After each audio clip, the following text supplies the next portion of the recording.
Tap It to Win is still there. The lead is a length. 4 left.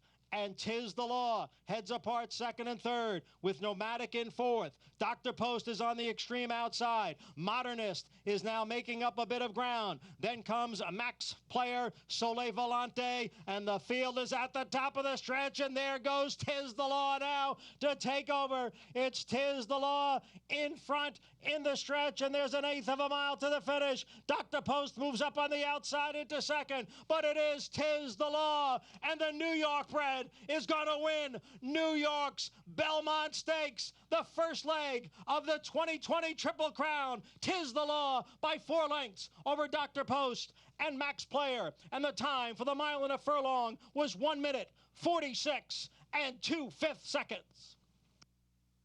Well, a big effort to start the 2020 Triple Crown season, as the one and only Johnny I had noted in Deep Stretch in yesterday's Belmont Stakes with Tiz the Law. Jason Blewett, Ron Nicoletti, glad you're with us, everybody, on this Sunday edition of Gulfstream Park today. And just a top-level effort from a top-level racehorse, Ronnie. He was very impressive. He didn't just win, he really won. You say it that way. He drove it very impressively in the stretch. And just congratulations to the connections to keep this horse so sharp. You know, we get these crazy times. Hadn't run since the Curlin Florida Derby, kept him in shape, and he just proved it yesterday in the Belmont. I almost think of trainer Barkley Tagg, who first and foremost, when I think of like the great story surrounding Tiz the Law, from the owners to the jockey to the horse himself, and then you get the Barkley Tagg, and we were discussing it in the office this morning. I mean, he really, to me, is almost a piece of a bygone era. You just don't have many real hard boot, old school racetrackers like Barkley is really, I think, kind of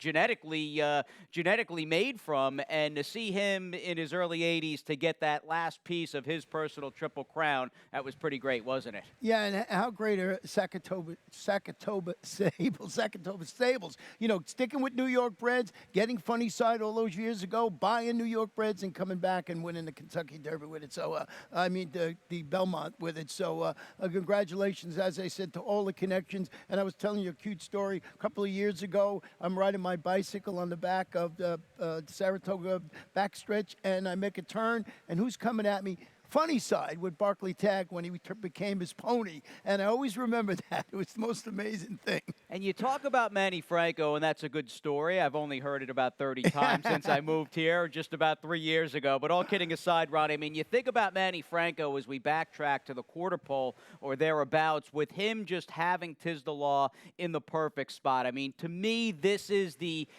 archetype, prototypical Belmont trip you want to get, where you're basically in that driver's seat more or less as a stalking 3 to 4 wide speed around that massive far turn. And at this point, it's a case where he's clearly got the Tap It to Win, the Florida bred. He's got him dead to rights, and you watch him just, I mean, once Manny set him down right-handed, this horse kicked clear. And boy, we were looking, Ronnie, at the history of the Florida Derby in the Triple Crown races. So Tiz the Law becomes the 45th Florida Derby starter to win a remarkable 60 individual Triple Crown events.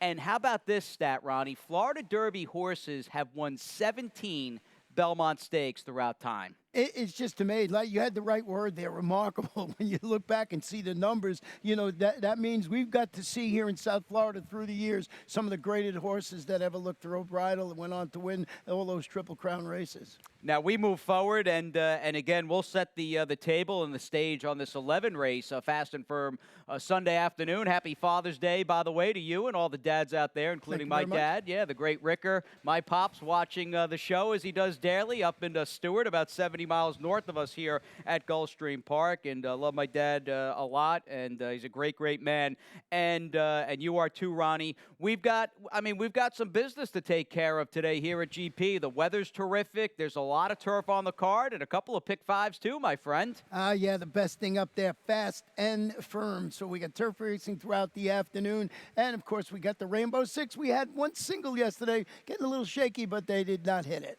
I picked, not to toot my own horn, which I don't need any help doing. You know that for sure. But got lucky yesterday. Had the final pick 3 ice cold. It paid over $700 for a deuce. So hoping that karma, we can keep that positive momentum going. And I'll take a little gander and stab at this early pick 5. And this is like this first race single of mine in the form of the 6 Caramojo second out. This is like, when you go to the doctor and you got to get your blood drawn or get a shot, a vaccination. I just want to get it over with. I like this horse, and I felt as though Caramojo ran well enough first out that he's going to improve today off a wide trip, and if he does so, he could be tough in this first race or certainly have a fighting chance as a non-favorite. I played the rest of the sequence pretty close to the vest. I don't think I have anything really out of the ordinary, but what's a real potential monkey wrench into playing this thing, Ronnie, at least putting in a ticket with 51 minutes on the clock.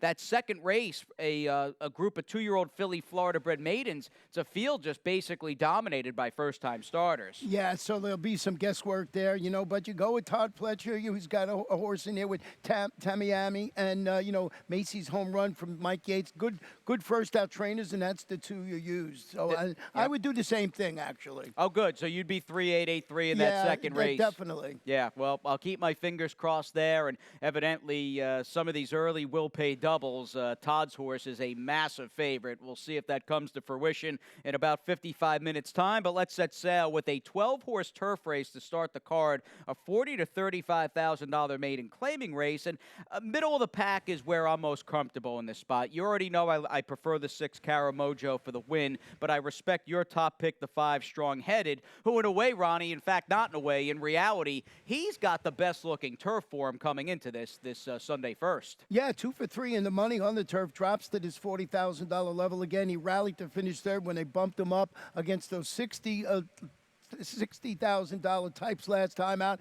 Just thought he was the logical one. Very early in the wagering, he's 9-5 up there. Thought he was the one to beat. He is absolutely the one to beat off good figures and 3 very respectable races. Next door to him, we've got the Kelsey Danner trained second time starting Caramojo. We'll backtrack to this horse's debut towards the end of May. Nothing otherworldly happened other than this horse just first time out.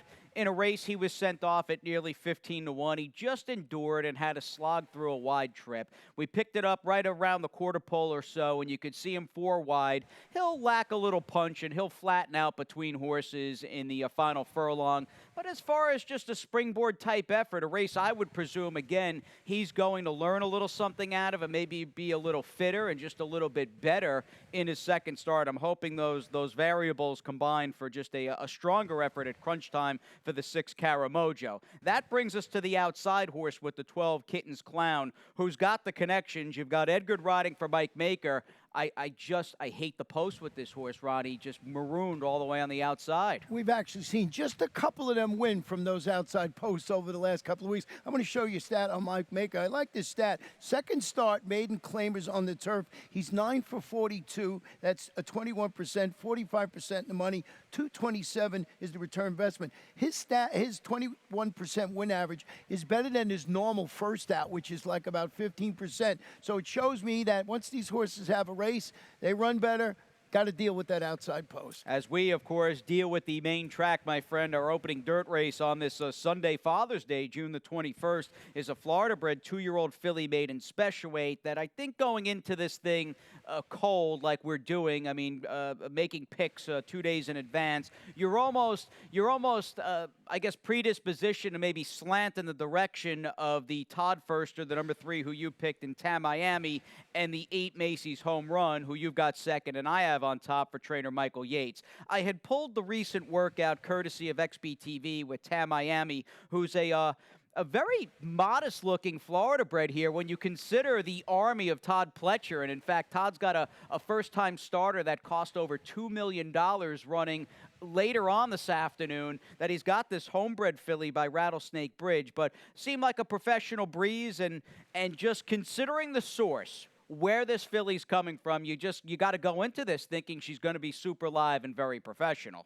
Yeah, and I like the fact that she's got to work over the track here. She had some work at Palm Beach Down. She's got to work locally now. So we'll see how Tamiami runs here for Mr. Todd Pletcher. But the horse you have on top, Macy's Home Run, a daughter of Winslow Homer, debuting for Mike Yates. And this one has a really nice series of stamina-enhancing half-mile workouts showing in prep for the debut. Miguel Vasquez, certainly you want to see him on a horse like this. He does an excellent job with these first-time starters. And I closed it out with the horse you had in fourth and third with World Gone Wild, which is a aptly named horse. It's a daughter gone astray, debuting for Kathleen.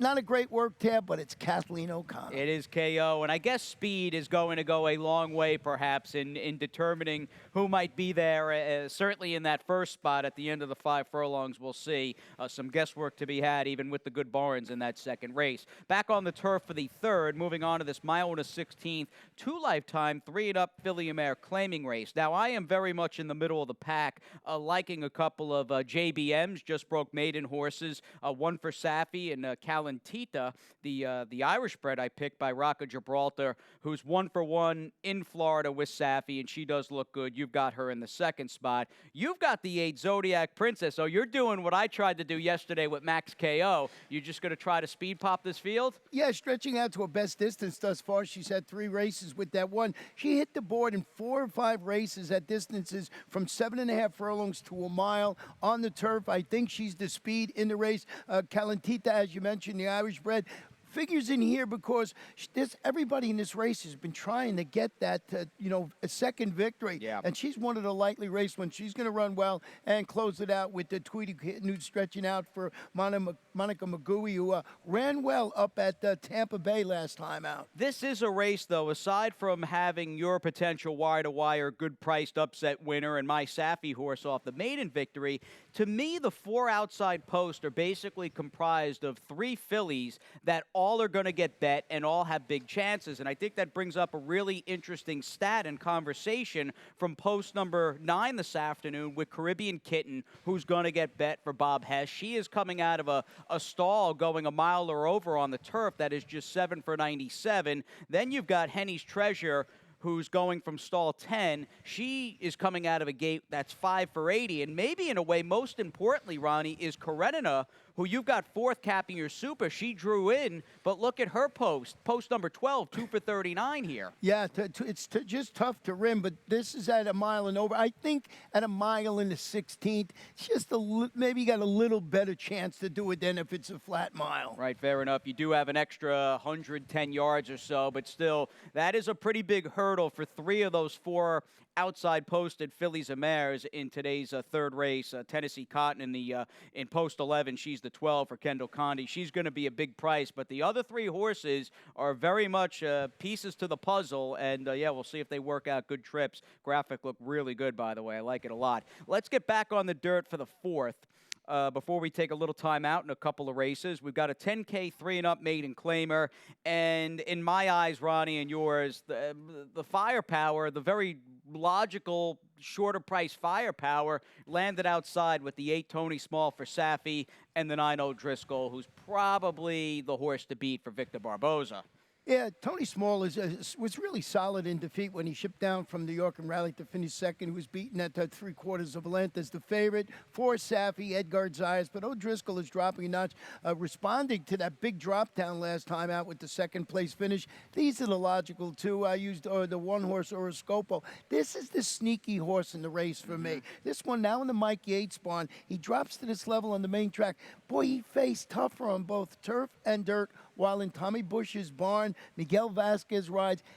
I can't leave this horse off my trier soup. I just can't. I just see him as the sneaky in the race. I get that vibe, too. He goes from one good veteran to another, from Tom over to Mike Yates. Don't like the winless in 17, but running here in the summertime for maiden 10, he might be worth a look. And it's funny, Ronnie, we opened up the broadcast, obviously recapping, and rightfully so, just a gigantic Belmont win yesterday for Tiz the Law. I'm looking at just the sire of Horoscopo, which is obviously Orb, and he is yet another one of those Florida Derby winners who went on to have success in the opening leg of the Triple Crown with the Kentucky Derby. Yeah, or for, I think, Shug McGee. I think you're right, I actually. finally You got got one that. right. You got that one right. I'm very impressed. I don't want to ask you who the rider was because it's kind of a trick question. The guy that rode him in the Florida Derby was not aboard in the Kentucky Derby. Yeah, there was something. Johnny Velasquez was involved in that. There you go. You get partial credit. You know what? I'm going to give you an A+ on that. You get full credit there. Now, this 5th race, as we cash out this early pick 5, to me, it's really as simple, potentially, of your top pick, the 7, La Carabinita. Her presence here, there's no doubt in my mind, really, that she is the most talented horse in the race. My issue with her, Ronnie, and I think it's a big one, can she stay a mile? I worry about her just staying 8 furlongs, even for the 12.5. Yeah, drop it to the 12.5. She showed some speed weak and late when facing better. That was in the 2 starts since the claim by Bob Hess Jr. back during April. I think she's the one to beat, at least in my estimation, and I use the inside horse who you have in second, Kayseri, who's dropping to this level and cutting back to the mile. Tracked, finished okay 4th in that race, against 16 claimers, going 8.5 furlongs or a mile into 16th. Thought maybe that horse had a shot. I want to hear about the 2 horse who I did not use. She's a crazy stab of mine, and I think Pete on the line made her 20 or 30 to 1, and rightfully so, because her 3 turf races earlier in her career are just very forgettable, and she was basically 1,000 to 1 in all 3 of those races. My argument is, again, to me, this race is fully just predicated on La Carabinita. If the drop to 12.5 almost carries her to the winner's circle because the competition is right and she's able to go the mile, so be it. But I'm going to take my chances here with a horse who, when you look at the turf races of Union Lane, they look bad. But also look at the dirt races of hers preceding those 3 turf starts last fall, late summer through fall for trainer Daniel Pita. I look at now Union Lane, it's almost like a Union Lane 2.0. She has really stepped up her game, and in 2 of her last 3 has hands down been in the best form of her life. Maybe it wasn't the turf. Maybe she's just improved all around, and who knows, if La Carabinita can't stay a mile even for 12.5, maybe I get the white-hot barn here with Danny Pita, who's just been doing a really good job. Yeah, it's a good angle on that because he's winning like about 30%. Yep. And this horse, when they get good for a while, this horse has run on the turf before, and when they're good, they stay good for a little while. You got to guess when they not start doing good again. Yeah, no, absolutely. And that's kind of La Carabinita in a nutshell. Her last race, not a good effort. She's in for the 12.5. That may really assist her in getting that second lifetime win. We'll see. She is without a doubt the nucleus of that 5th race. As we take a little time out, we'll be back with the Rainbow Six after this.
Things are nice and quiet outside from that far turn shot, right around the half-mile pole or so here with the palm trees standing in attention right outside the infield lake at Gulfstream Park. But the action in about 40-45 minutes time will definitely heat up. And you talk about that beautiful verdant turf course. We've got a cast of 12 meeting the starter at about 1:05 Eastern as we welcome everybody back to this Sunday Father's Day edition of Gulfstream Park today. Ronnie and Jason from our respective studios.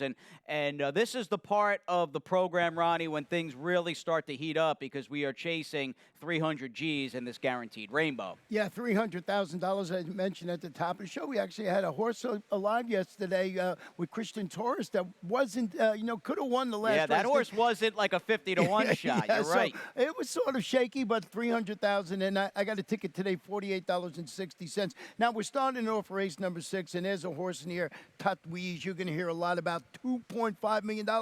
I don't trust it. I'm using Spice Road and Summer Kid. That's why I went 3 deep. 3 deep in race number 7. Talking about that post. Sassy Justice now from post 10 today. A couple of scratches in that race. I also used the 10 and the 7. And now I'm going to just single here with my Sarasota Star, who's facing 30 condition claimers with that great equalizer on its side and at his speed. I think maybe this horse speed pops the field. I had to get a single somewhere. Edgard's Eyes. Now the horse hasn't run since February. That was my thought process. And 3 deep through the rest of the card, we got some really competitive races. In race 10, I really like that horse, number 2, Mi 3%, the Chilean bred. I think could run well in there. But you got Cool Arrow from Terry Pompey.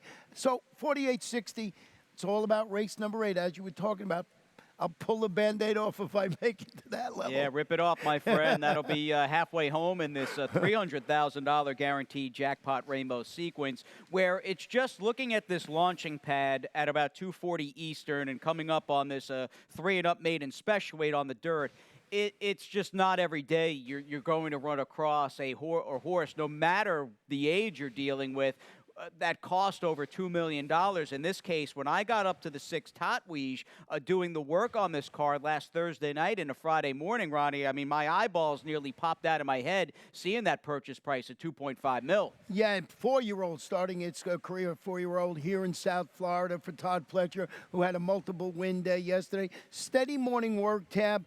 You just, there's just too many question marks for me to just single a horse like this. Going to be the favorite in the race without a doubt. So I like you did. You went a little different way. Yeah, I did go a slightly different way, and that was my opinion before I spoke with Todd on Friday afternoon, and we'll bring up the quote book. And I was really curious what Todd ultimately felt and his opinion of this colt by Tappet. And Todd told me he's been a little inconsistent in his training coming up to this first start. I considered running him a little shorter than this 1 mile first out, but felt 6 furlongs would be just a little too sharp for him. And I think Todd, much like all of us essentially, are, I guess, viewing this colt with a little bit of skepticism in this spot. I mean, you really, I think, got to be a realist. The fact that he's a 4-year-old and he is not debuting at Saratoga. He's running here. Quality of the racing here in the summertime is terrific, but still, this is more or less with the JV team and not the varsity squad with Todd this time of year. So some things to be a little, at least, conscious of looking at that full package with the 6 Tatouise. Then we've got the 4 Summer Kid, who you've got third and I have second. He's coming out of a race back on January 11th, and we'll look at that start where he was a big price, but boy, didn't win the race, but against a very, very solid field at the time. It's funny, Ronnie, some of these wintertime maiden races for 3-year-olds, even if a race didn't have 3 Grade 1 winners in it, down the road, you look at those races as a whole, like this one against Kingmeister and Telephone Talker. This was a good group of horses for the time, and he got a little tired there in the black cap and the pink saddle towel, but you got to think he's live this afternoon coming back off the layoff. Yeah, for Gustavo Delgado, he's the son of Lemon Drop Kid, and they got really training forwardly across town at Gulfstream Park West. That really legs horses up in here. But Spice Road, this is the one I was torn between. Who you put on top in there? Most seasoned maiden in the field, hasn't been seen since that race up at Aqueduct. Trainer Ian Hardy trains this horse, kind of working okay up at Tampa Bay. Looks like they want to get him started back into running again, and they picked South Florida here to get him going. Absolutely, yeah. Trainer change from Kieran to Joseph Lee, now with Owen Hardy in this spot for Godolphin. He's run the best. Could this just simply be the right spot? We'll see. Most are going to view it like a 3-horse affair, but 3 very individual-looking horses on paper, which is always appreciated. 7th race will start the late pick 5 here. We're back on the turf. Most of the horses that I like in this race are outside. Now, the post might not be as drastic as the graph graphic we looked at for the third, because there were a couple of scratches in the body of this race, and an MTO came out as well. So I am in the camp of Oblio's Wish and Sassy Justice, but I also wanted to give myself a little bit of wiggle room with the better posted number 2, Dervin, who's down inside and ran well enough at Tampa for Sarah Nagel. She's always worth a look when she ships to Gulfstream Park. So 3 deep to start.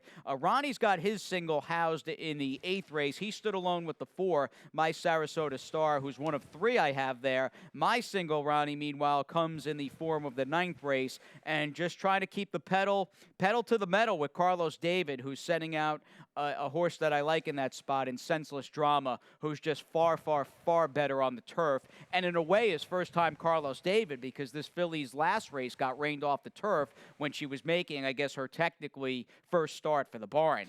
Yeah, 2 for 7. They're going to put a 2 for 7 with first-time blinkers. Carlos, we were talking yesterday, seems to do good with all different starters, different equipment. So we'll see how that horse runs. Got that one on my ticket too, along with the aerodynamic. And we've got Carlos here. In fact, I think he could have a big second half to this Father's Day program, because he's sending out Oblio's Wish, who now goes from post number 9. Not as drastic a spot or poor of a starter or as daunting of a hurdle, going back to her last start here on April 23rd. And again, we had pulled that post stat for the 3rd race, and you can see for yourself, especially going the 1-mile trip here on the turf. She is the 13 from stall number 12. They break. You just don't have a lot of room to get position from out there, and here's the end result. I mean, she is parked about as wide as could be, hitting the bank of that clubhouse turn, and having no other option. Christian Torres said, let me just get her up and out of here and just try to get her towards the front so I can drop over a little bit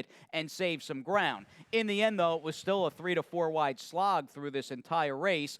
And although she was, again, hung out to dry, she ran pretty well, Ronnie, considering just how much this deck had been stacked against her from that tough starting point of post 12. Yeah, she's better posted today. For Nick Juarez will be in the saddle, logical tender. Talking about the post there, I did go with Sassy Justice on top, who now breaks from that post 10. Mike Maker, Edgar Zayas in the saddle. I think those are the logical 2 in there. Yeah, they definitely are. And again, the one fuzzy for me, and certainly from an easier spot, theoretically speaking, the number 2 Dervin. Ronnie's got the number 7 Classy, of course, capping his try. Your single, again, Ronnie, housed in this Sunday 8th as we volley back onto the main track. And I get what you're thinking and what you're about to say with the 4, My Sarasota Star, who's got speed and seems to me for 30,000 she could hit really hard in this race. Yeah, I just went back, and, there's a couple of different ways you could have gone in here. You got Distinctly Blue from Carlos David in there. He's good. The apprentice, Alberto Burgos, he's good with speed horses. I don't know if they'll get my horse hooked in a duel. It's My Sarasota Star. It's just a speed play for me. It's as simple as that. I needed a single to keep my ticket affordable. I'm going with My Sarasota Star. And I'm all speed here. I respect your horse, obviously, have her in second. I was hoping and anticipating that Flashing Diamond, who's taking a dip down in class, and her recent form has been a little inconsistent, and that works well in my mind for just dropping her down against an easier field. Perhaps she could just run 1-2 around the racetrack this afternoon with the number 4, My Sarasota Star. On to the 9th. We'll switch back to the turf course. There's a lot of grass racing today on a sunny Sunday here at GP, and we've got some 2 lifetime 25K, 3 and up fillies and mares. Pretty big scratch, not the biggest on the card, but did you think the one I Am Magical was a big player here, Ronnie? Did you like her? Yeah, I had her on top, and I had the 5 aerodynamic in second, so I just bumped them up and got your 6-horse Senseless Drama, 3 for 5 in the money on the turf on my ticket. But I liked aerodynamic, returning to her best surface. She's 3 for 4 in the money. She set a pressured pace last time out and finished second. That was that race move from the turf to a mile on the dirt. Another horse I just been noticing throughout. It doesn't matter if we don't run on the turf for a couple of days, or we do. Speed has always been good through this spring and summer campaign on the turf course. Definitely. No, absolutely. Don't love the fact she's a, for lack of a better phrase, a Todd Pletcher cast-off for $16,000 back in March. But Amador's been good. He's been able to claim. He's one of the few guys that's been able to claim somewhat regularly off Todd, and even a couple of instances off Chad Brown, and get those horses to come back and run pretty well. So absolutely a player in the form of the 5 Aerodynamic.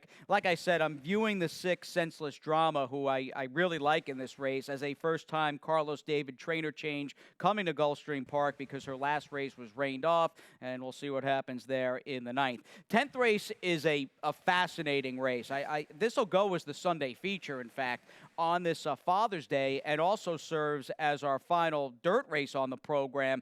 And I really just like the overall diversity among the contenders. From your top pick, who you like, the Chilean bred for Amador Sanchez, who's run 2 fast races in this country, a horse like the 4 Cool Arrow, who's danced a lot of dances, Travie Boy, who's just been, boy, has he been in a good zone, and even my top pick, the number 8, Champagne on Me, who's been keeping good company. I wanted, though, Ronnie, off the bat, to give just some acknowledgement to a horse like Travie Boy, who really is a true blue lunch pail type Florida bred. And I mean, the run this horse has been on has really been something to behold. And here he is last time out, sloppy track aside. He is about to hook and wear down a horse trained by Safi in Take Charge Dude, who not only is a monster speed horse and a rocket ship, he is a horse that loves an off track. And for Travie Boy to chase him and eventually get the better of him, just a big effort by a horse who's never been better.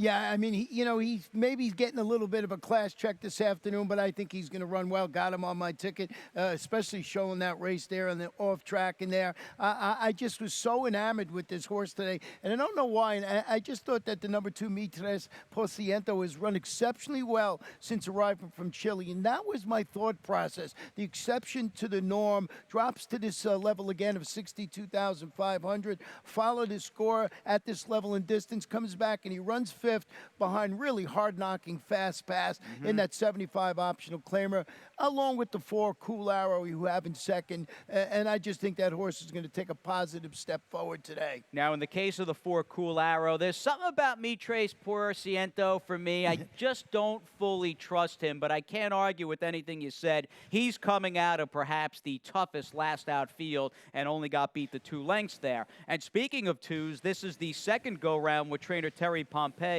training and reclaiming, in fact, the number 4 Cool Arrow, who's also coming out of the Fast Pass Mucho Admiral Lynch race. And I know you had pulled a stat with Terry, who does good work in general. How is she second off the bench? She's really good. Second start after the layoff. Sprints on the dirt. She's 13 for 49, 27%, 39% in the money, and a positive return of investment of 3.33. So I think she's going to run well in there. And she's just doing a fantastic job. We always mention Terry on the show because she deserves to be mentioned. She definitely does. The 8 Champagne on Me, my top pick. Last 2 races have been good. 1 on dry, 1 on slop. And ultimately, I got a good feeling with who he's been facing, the fortune cookies of the world. I really like his recent starts, and he's well posted here with Paco off the claim for Bob Hess Jr. Why don't we wrap things up here? Race number 11 on this Fast and Firm June the 21st, and we'll cap the week here at GP with a 12-5 to 10-5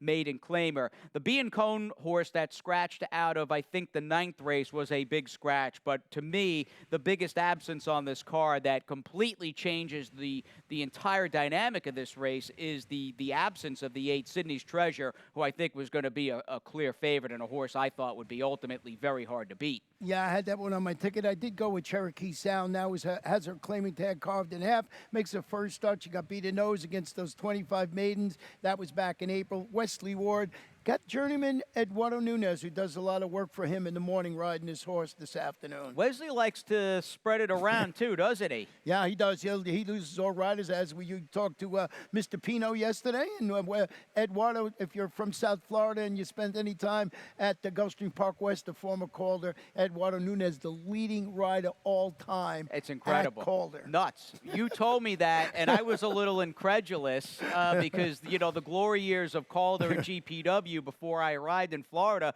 I looked it up. I said, wow, Ronnie, you were right. Won a gazillion races over there. Yeah, I mean, that was it. He was just, was there forever, and he just always ran well, and he works for Wesley, so maybe this horse wins the finale. I'll take the 6 betting on a kitten who's back on the turf, and at least that last grass start 2 back because his most recent was rained off.